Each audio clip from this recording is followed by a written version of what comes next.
Ma question s'adresse au ministre de l'Intérieur, qui n'est pas là aujourd'hui. Heureux qui, comme Ulysse, a fait un beau voyage. Heureux qui, comme Ulysse, a vu 100 paysages. Et puis a retrouvé, après maintes traversées, le pays des vertes années. Vous connaissez le poème et la chanson. Mais pour les personnes en situation de migration qui tentent de rejoindre l'Angleterre par la mer, ni beau voyage, ni traversée heureuse, juste l'enfer.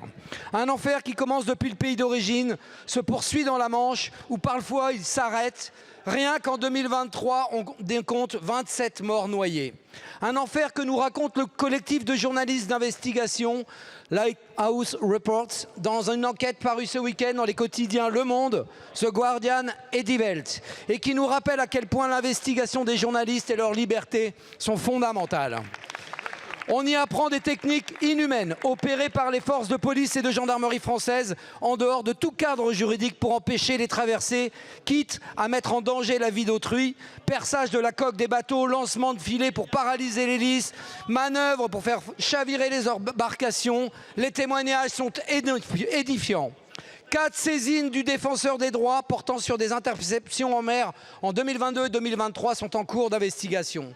Depuis les accords du Touquet en 2023, la frontière franco-britannique s'est déplacée à Calais et la police française est devenue le bras policier de la politique migratoire britannique. Face à la hausse des traversées, les moyens de répression des forces de l'ordre ont été renforcés. Je voudrais remercier les sauveteurs en mer pour leur travail.